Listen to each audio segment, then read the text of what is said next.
Good evening. Welcome to the San Marino Unified School District Board of Education meeting. Today is January 13th, 2026. Here's our board president, Francesca Gill. Good evening, everyone. Um, First, I'd like to do a report of our closed session.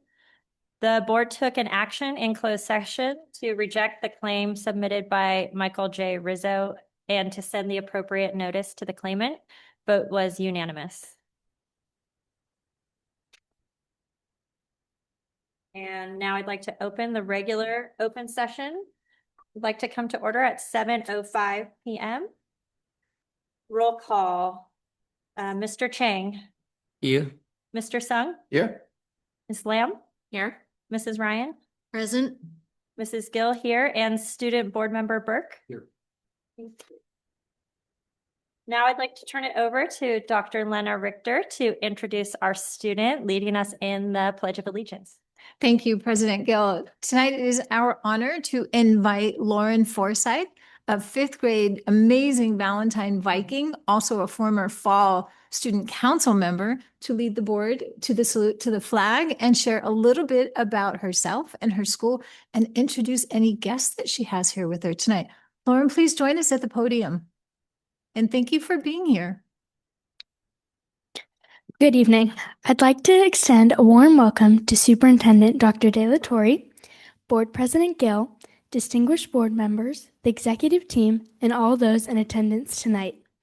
My name is Lauren Forsythe, and I'm a fifth grade Viking at Valentine Elementary School. I'm joined here by my principal, Mrs. McAlpine, my teacher, Mr. Dunaway, and my family. I've been attending Valentine for 5 years. As a fifth grader, I am so proud to serve on our student council. On the student council, we have been working on picking up trash around our campus, keeping it beautiful for all students to enjoy. We also organized a food drive for our community in November and a pajama drive for our community in December. Students donated kids' pajamas and baby blankets, and together we made a donation of 178 items. Community service is such a great way for our students to increase empathy, develop better social-emotional skills like compassion and responsibility, and develop an understanding that even kids can make a positive impact. Another way I am proud to serve my Valentine Vikings is in the new club I started this year called the Heart Helpers Club. I started this club to make our school a welcoming place for everyone of all ages. The purpose of this club is to build a stronger, kinder, and more connected school community. Fourth and fifth grade student members serve as positive role models and mentors, helping their peers during recess and lunchtime. Some of our responsibilities include assisting students at recess who may be experiencing a problem, listening and providing support when students just need to talk, and mentorship opportunities with younger students. This club is always active, at recess, making sure everyone is included, having fun, and playing safe. Our club meets once a month to reflect on our experiences, identifying areas where students need support, and build our skills to help solve problems. I'm excited to announce that we'll be going into classrooms and handing out heart slips to deserving students near the end of January. Kids can earn heart slips by being helpful, empathetic, accepting, respectful, and trustworthy, which makes up our acronym of HEART. Some events that the Vikings enjoyed in the fall were the Halloween parade, the book fair during Parent Conference Week, and the Veterans Day Assembly. I even got to honor my grandpa for his service. The field trips the fifth graders are looking forward to are Arts Rock this Friday at the San Marino High School, Griffith Observatory, and all the end-of-year activities. There are so many amazing events that the Vikings can't wait to explore. Tonight, as I welcome you to the San Marino Unified School District Board meeting, I'd like to pay respect to our country and our flag. Please join us as we recite the Pledge of Allegiance. Please stand quietly and respectfully. Put your right hand over your heart. Ready? Begin. I pledge allegiance to the flag of the United States of America and to the republic for which it stands, one nation, under God, indivisible, with liberty and justice for all. Thank you so much, Lauren. You did- Lauren, I'm going to ask you to come and stand here so we can take a photograph of the Board of Education. In addition, I'm going to be presenting you with a certificate of appreciation for being here this evening and doing such an outstanding job updating the Board of Education and our executive team on your experiences as a student at Valentine. And the club that you have created sounds absolutely wonderful. And I am so proud of the work that you're doing at Valentine on making all students feel connected. It's really important work, and the social emotional well-being of all of our students is really, really important. And I'm so pleased to hear that you are cognizant of that. So you are articulate and dynamic, and you did not miss a single beat presenting this information to us, which is exemplary in terms of your speaking skills. So I'm sure we're going to see you later on serving on the speech and debate team and doing an outstanding job representing the school district. So the Board of Education will join me. We can take this photograph. And then once we take this one photograph, we're going to ask the family, the principal, and Lauren's teacher to come join us. Oh, here's yours. I'm sorry. 1, 2, 3. 1, 2, 3. Okay, please, Mr. and Mrs. Forsyth and sister and principal and teacher, please join us. Grace? Hi, Grace. I think Grace is probably very, that's all I'm speaking to Grace. Erica, please stand back to you. Yeah, let's get a little down here.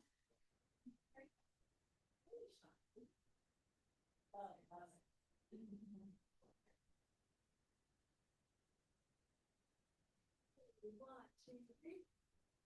1, 2, 3. Come on. 1, 2, 3. Thank you.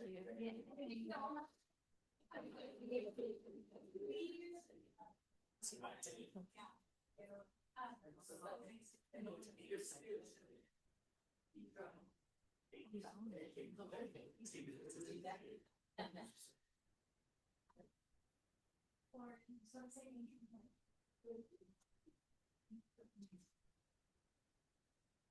I'm saying.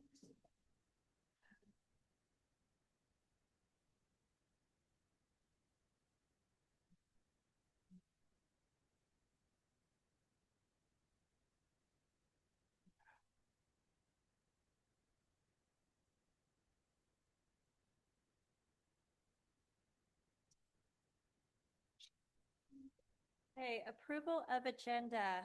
Do I have a motion to approve the agenda? Move to approve? Do I have a second? Second. Roll call. Mr. Chang? Aye. Mr. Sung? Aye. Ms. Lamb? Aye. Mrs. Ryan? Aye. Mrs. Gill? Aye. And Mr. Berth? Aye. C, approval of minutes. Do I have a motion to approve the 12/9/25 meeting minutes? So moved? Do I have a second? Second. Roll call. Mr. Chang? Aye. Mr. Sung? Aye. Ms. Lamb? Aye. Mrs. Ryan? Aye. Mrs. Gill? Aye. And Mr. Berth? Aye. Great. Section 7, public comment. The Board of Education has adopted Board Policy 9323 to ensure the public's right to be heard in any matters pertaining to the San Marino Unified School District. Persons who wish to provide public comment will have 3 options to submit public comments. 1, submit through an online form. Do we have any submissions via the online form? I have no submissions today. Thank you. Number 2, request to speak during the meeting via Zoom. Mr. Hong, please pause the meeting for 1 minute to collect public comments. The 1 minute starts now. Communications from the audience regarding matters not on the agenda or items in the consent or information sections, please provide your comments now. For items in the actions section of the agenda, please provide your comments prior to the board beginning discussion on those items. If you would like to request to speak during the meeting, please press the raise hand icon to make a request. Dial *9 if you're phoning in from home, or submit a public comment card. There are 28 seconds left.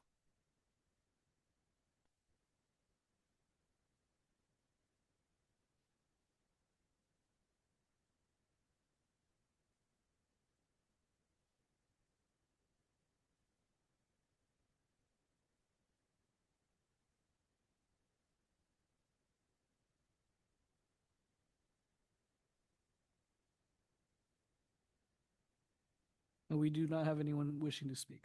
Thank you so much. And the third way is item 3, request to speak during the meeting in person via the public comment card. Do we have any card submissions? We have no submissions this evening. Right, thank you. Item number 8, consent section. Do I have a motion to approve the consent section 8A through 8F? Move to approve. Do I have a second? Second. Roll call, Mr. Chang, Aye. Mr. Sung, Aye.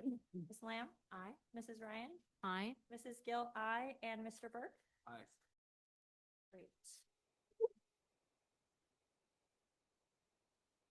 Number 9, communication section. Communications from the Board of Education. We ask that each board member take no more than 3 minutes to share their communications. Mr. Chang, would you like to start? First of all, Happy New Year. And we will have another New Year coming soon. Last Thursday, I attend the subcommittee, bond committee with the board president. So the update about the phase 1, but in terms of the bid and also the project.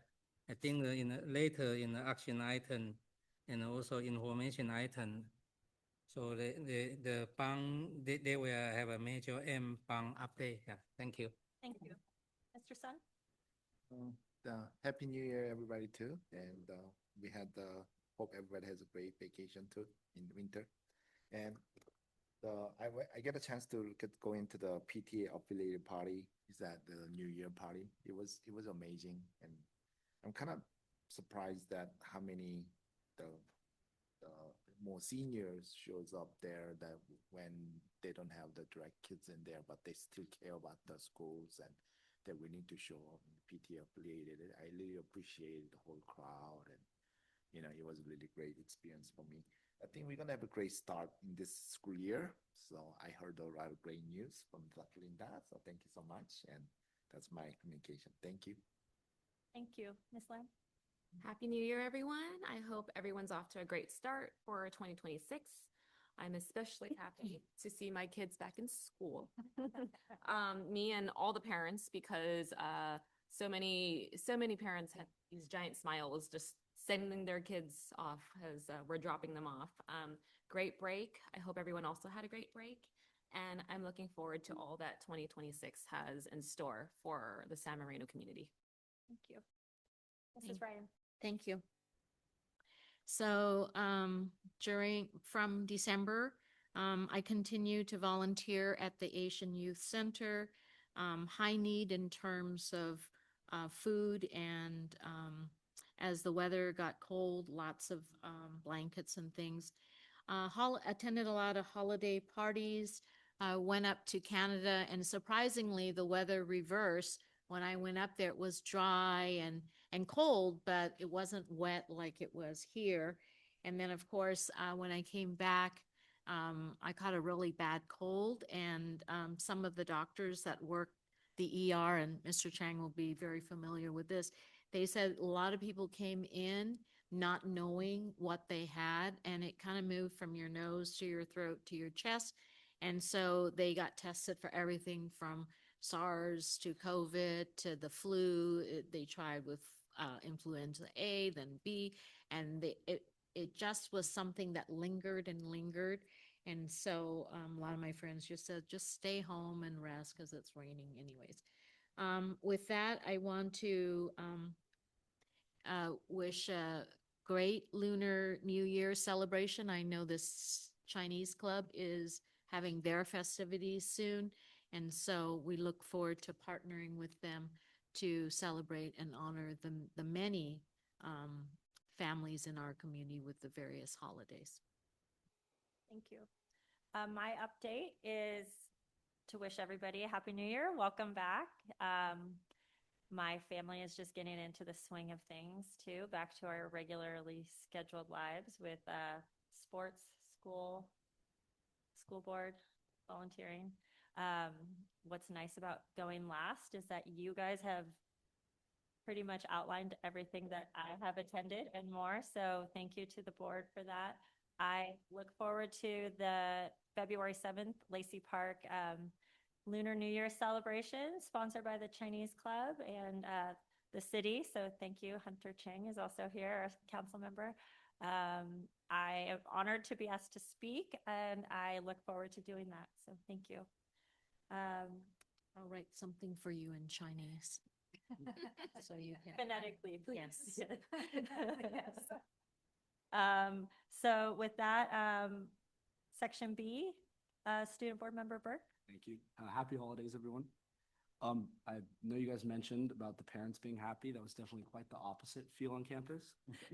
Mhm. Definitely, it was kind of one of gloom and exhaustion, as it feels like everyone kind of needed a break from the break. But as activities on campus began to start up again, my classmates definitely started rolling into the rhythm. As sport teams entered their highly anticipated rivalry week and other activities like the spring musical and arts rock are being prepped, student spirits are slowly on the rise. This week marked the beginning of NWA testing, as standardized testing is no one's favorite, especially second semester seniors. The threat of mandatory remedial homerooms definitely motivated my classmates to try their best. I would be remiss not to mention the success of our different San Marino athletic teams. Girls soccer continued their undefeated season, beating both South Pass and La Cañada. And boys basketball marked an important milestone in their history by winning away at South Pass for the first time since 2021 and beating La Cañada at La Cañada for the first time since 2013. Looking to the future, San Marino will hold both its annual Arts Rock and Hoop Coming this Friday, showing our Carbon Valentine fifth graders around during the day, and later at night, watching our girls and boys basketball take on Blair, but also watch choir, cheer, and band and other performing groups that decided to join in the festivities. Thank you. Thank you. Superintendent?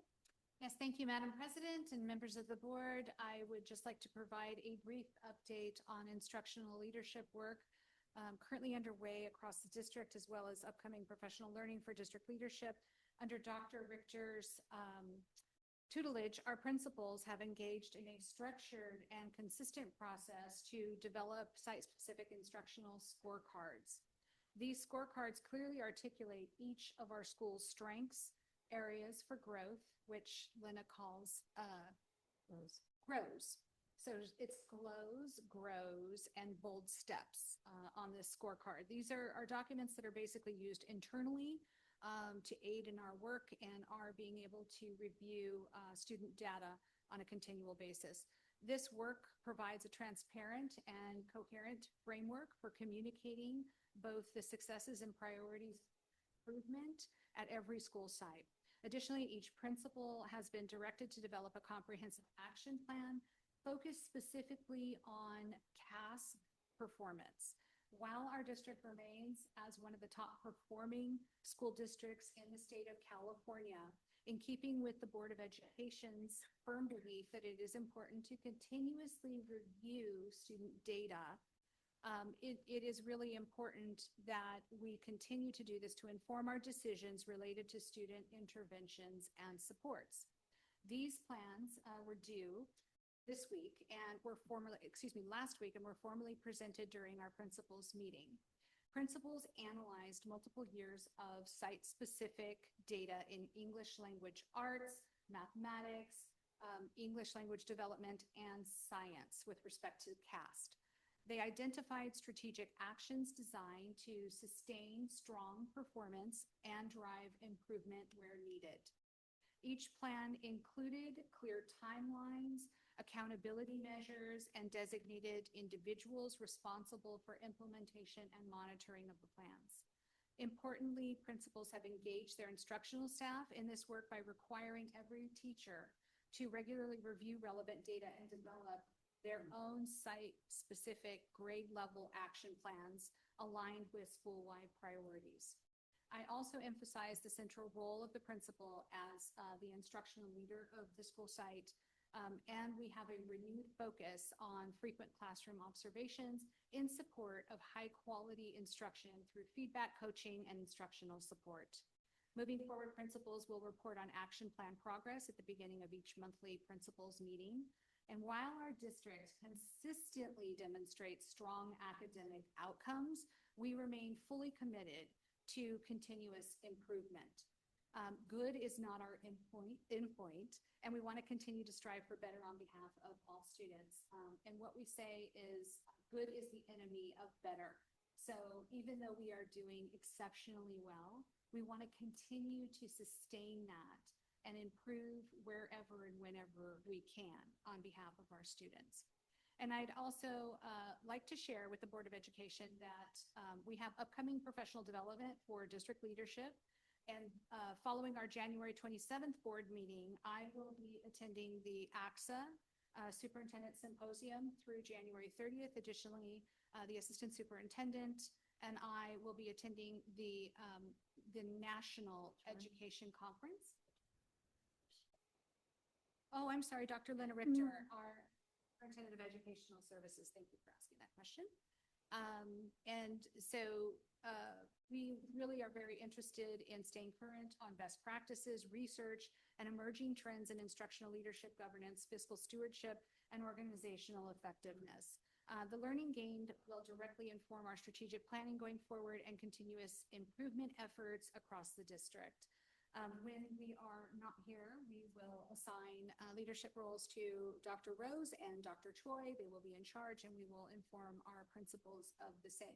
Also wanted to mention that our partnership with Little League is still very, very strong. I met with our PTA presidents this morning and got updates for all of them. In addition, we had a presentation that we delivered to the PTA presidents on artificial intelligence and where we're at with the task force. So thank you, Mr. Sun, for your contributions to that presentation and conversation. And Mr. Kwok Hong was there, and as was our Assistant Superintendent of Business Services, Dr. Stephen Choi. And one of the things that the Carver PTA president, who also happens to be the San Marino Little League president, updated me on is that they have spent close to $40,000 on making improvements to our baseball fields. They're also going to be making significant improvements to the softball field at San Marino High School, which is going to be a real advantage for the high school. We really need to make sure that our fields are compatible. And I will say that if you happen to visit Huntington Middle School, the improvements to both of those baseball fields are notable.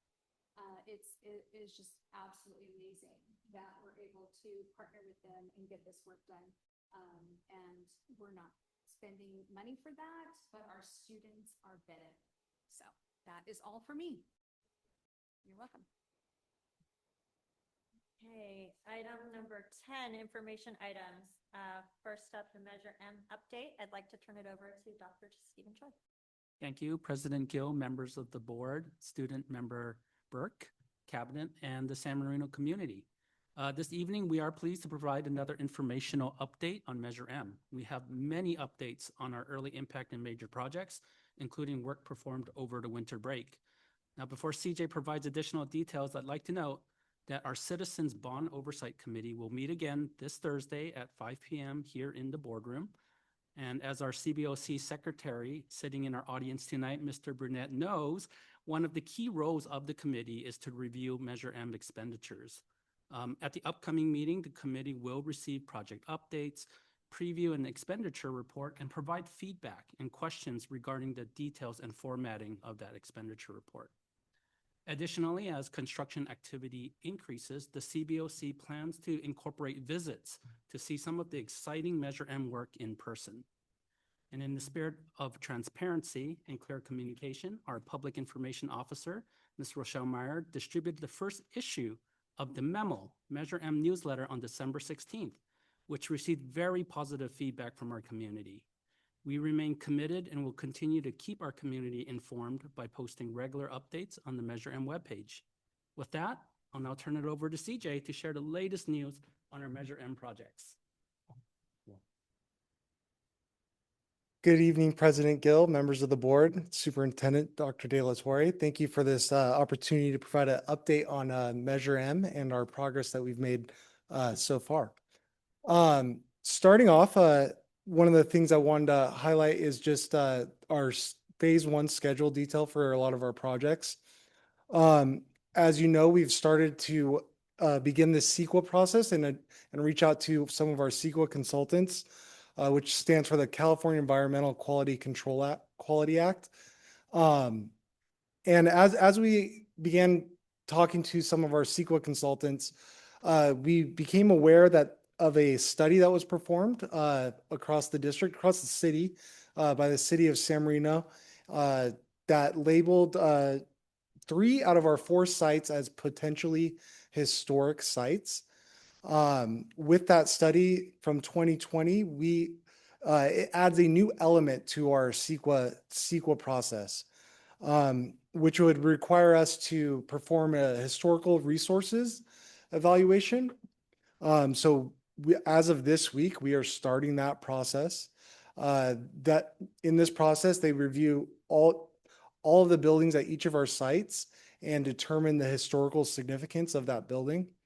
It is expected to be a 12-week process to draft this document. And as I'm mentioning this as we're on the schedule, because during design, this is something that was not originally anticipated through design, but we are trying to work on all design aspects concurrently to eliminate any delay to the design schedule.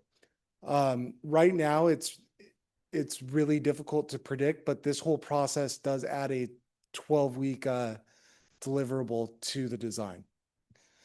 Going on through, you can see that our stadium restroom refresh project has a little star right at the start of 2026.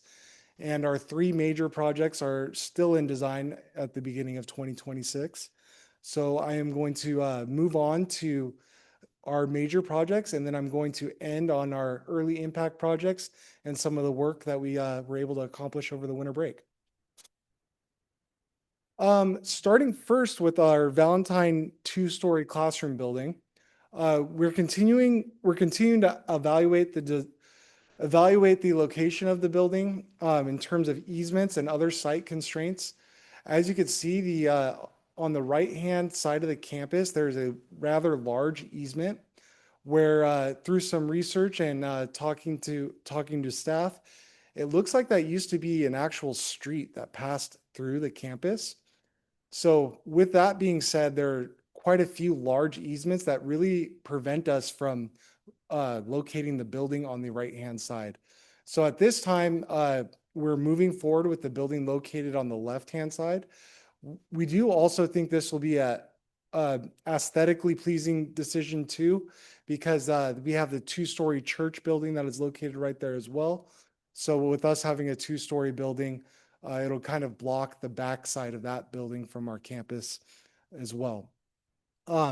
With some of the design considerations that we are taking, given these easements on the right-hand side of the campus, if you guys remember from our facilities master plan, as part of our later phase 2 projects, we had a NPR and kitchen or food services facilities that were originally going to be located on that right-hand side of the campus. With this information about the easements and those easements and the difficulty it will have building in that area, we're asking our architect to look at some options of whether it's feasible to incorporate an NPR component and a food services component to the 2-story building. We feel like this does align with our guidance on how we want to move forward with our projects in terms of constructing our high value projects early so that we save on escalation costs. And we are, as I said, we are right now working on providing an estimate to see what that might look like for future board review. But given the information that we've learned as we're developing the site plan, it does look like we are going to be locating that building on the left-hand side, and we are looking at options to prevent future challenges in the NPR and food services construction down the road. With that being said, we are also separating the interim housing, and we're beginning that process. So we're trying to finalize the interim housing location. From coordinating with the site, right, as of now, it looks like we will be needing 3 portable classrooms and 1 set of restrooms. So our architect is working on incorporating those into the site plan so that we're able to begin and complete our interim housing this summer. Moving on to the Carver, TK, and kindergarten classrooms. Our user group meetings have completed with positive feedback on room layouts, flexible learning spaces, and workroom spaces. So a lot of these discussions with staff included these shared spaces in between the two classrooms. If you're familiar with TK and kindergarten classrooms, they're often joined together in pairs where they have shared restroom facilities, workrooms, and flex spaces. In our user group meetings, we discussed the availability of the restrooms to the exterior parts of our campus for recess and play, and how that would interact in the classroom as well. It was also discussed the need for a flex space for each of the classrooms and a workroom space. Through these discussions, it was determined that a separate bank of restrooms for the playgrounds would be preferable to the in lieu of using the classroom restrooms. The final site plan is being drafted right now, and it should be completed by the end of this week. And as soon as I have that, I will be sharing it with the board for review and comment. And then last of our major phase 1 projects, we have the San Marino High School Medical Arts Modernization. And with both this campus and Valentine, we're really concentrating on future-proofing these campuses. And through the feedback with the user groups, one of the things that has become abundantly clear is that there's a lack of square footage on the campus, especially to accomplish some of our future, more further out goals in terms of the gymnasium and the pool. With the building 300 being located adjacent to the gymnasium and the pool, and us having growing enrollment and a need for additional classrooms, we started to explore an option for a 2-story building in lieu of modernizing the existing building. The existing 300 building is actually split into 2 distinct buildings on a north and south side. By doing a 2-story building, you'll be able to reduce your interim housing, and you'll also be able to open up quite a bit of area for a future gymnasium expansion or a pool. As you know, on this campus, you are locked in on the north side due to the seismic fault lines. And this is an option that allows us to be able to expand our gymnasium in the future.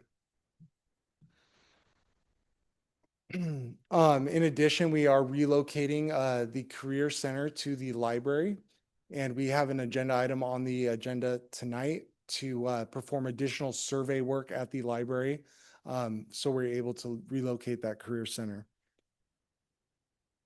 In addition to this campus and Valentine, we are finalizing our interim housing plan, and our initial plans are to locate interim housing on the very north basketball courts, and we are scheduled to be doing that this summer as well, starting and completing the interim housing. And then some of our additional or early impact projects. We have the Carver Elementary School and Valentine Elementary School playground replacements. So we've reviewed all of the proposals that we've received from all of our vendors, which I believe totaled to over 20 different playground designs. We reviewed those designs with site administration and in our Measure M board update meetings. And we've reduced that number down to two options for each campus. So right now we're going to be taking these 2 options. We have to make some minor tweaks, and then we'll be having the students provide feedback or vote on the option that they would like to see implemented on their campus. These projects are going to be implemented during this summer. We are incorporating that into the interim housing phase that will be submitted to DSA. All of the options also include shade for the playgrounds as well. Next up, we have our our roofing projects. And as some of you mentioned earlier, it was a very rainy winter break.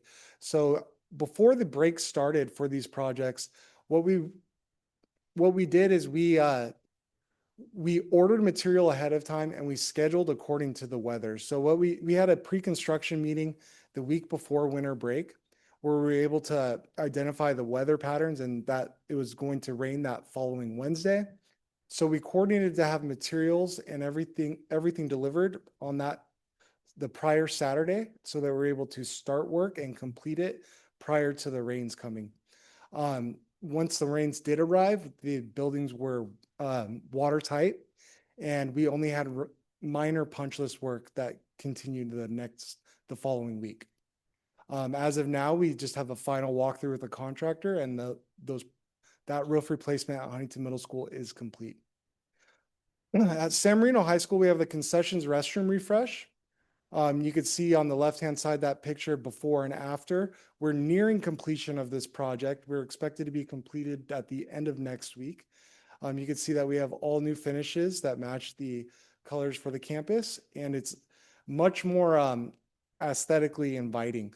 With the heavy rains on this project, this block building, we did notice some water intrusion both from the block wall and from the roof structure itself. So we're working on fixing those issues. The seal coat that we will be putting on the exterior of the building, the block, to prevent water from entering through the porous surface of the block, will be able to be completed through our contingency. It essentially brings our contingency to having very little left, but I'm happy to say that we confirmed today it will not be a change order. So we were able to capture that unexpected or unforeseen issue and complete it with our contingency dollars.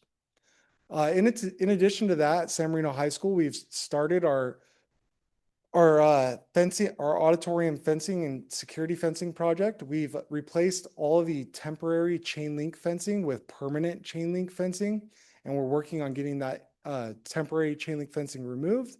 And we've also started the fencing at the auditorium area, where you can see in the picture on the right-hand side, we had to remove some concrete work to create a ADA accessible gate, and we'll be putting an automatic gate for deliveries for food services on that end of the campus as well.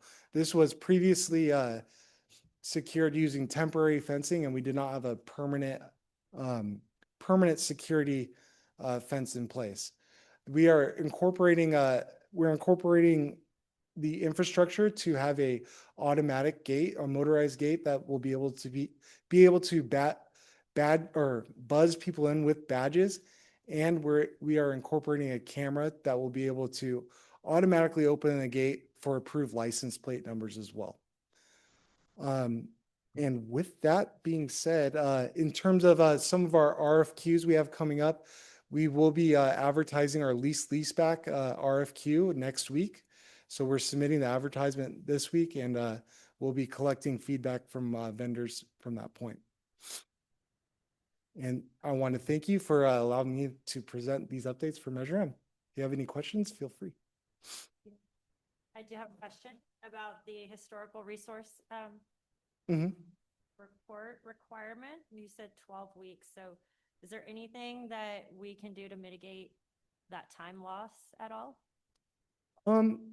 At this stage, I don't want to think of it as a time loss because we are going to be running everything concurrently. So there's quite a bit of design that needs to happen, a lot of design that needs to happen on these projects still at this point. So we'll be running all of that concurrently. It's just, it's hard to tell. 12 weeks is a large period of time. So it's hard to tell how long we'll be able to run all of those activities concurrently before we need this report completed. Right now, I'm definitely not anticipating a 12-week loss.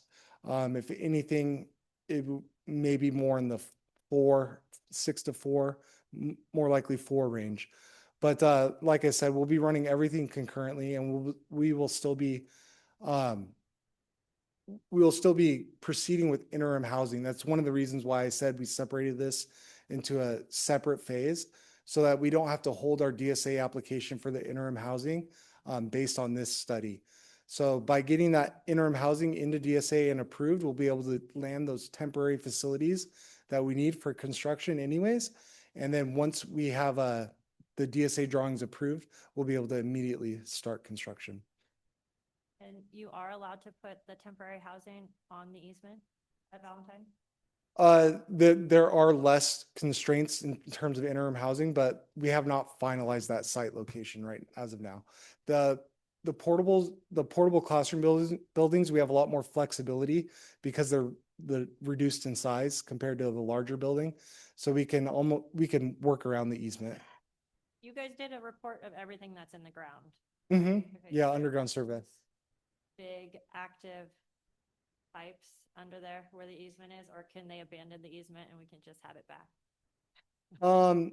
So even when we do the underground survey, it doesn't necessarily tell us if it's active or not. So it's hard to tell. It's hard to tell right now if they are active. I almost want to agree with you and assume that they might not be, but there's not too much that we can really do in terms of getting out of the easement without legal assistance. Have legal assistance if we need it. If that's a path. If it really reduces the constraints for these projects, I mean, I think it's something worth looking into. I don't, to see if it's needed anymore by easement. We could definitely seek out legal's input to see if we can get the easements removed. Yeah, so that would be a longer term thing, right? But Mhm. any other questions?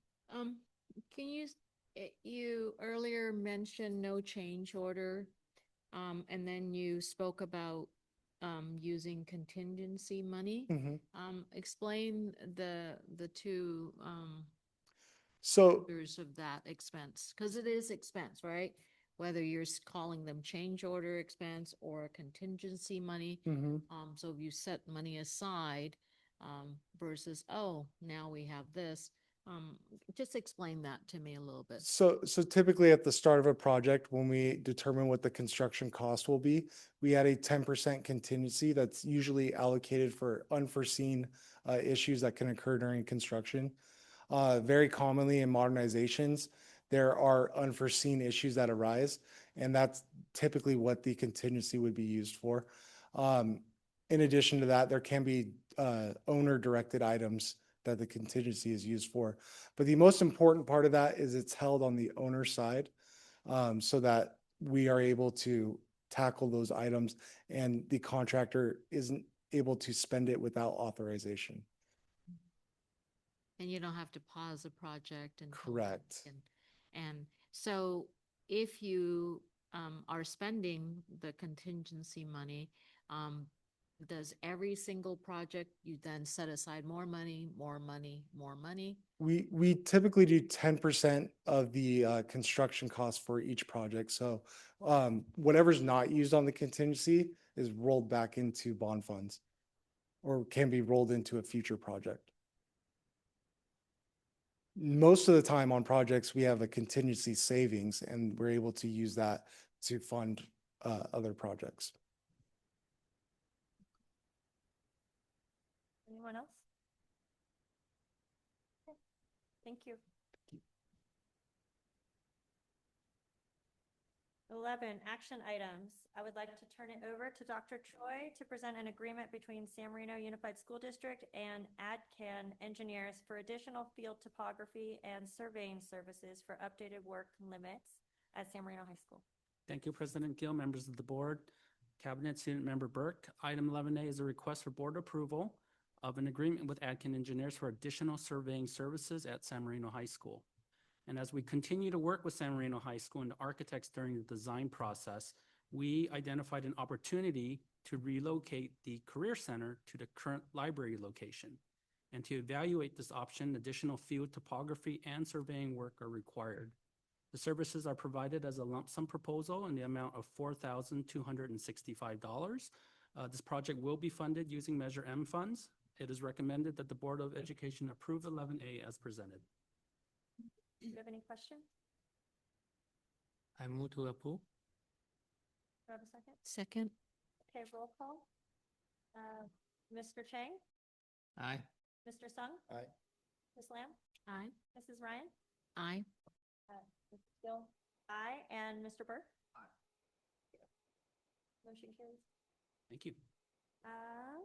11B, back to you, Dr. Troy. Thank you, President Gill. Again, members of the board, cabinet, student member Burke. Item 11B is a request for board approval for an agreement with Racklin Partners doing business as Huckabee to provide architectural and engineering services for the full replacement of the existing heating system and installation of a new high-efficiency HVAC system for both gymnasiums at San Marino High School.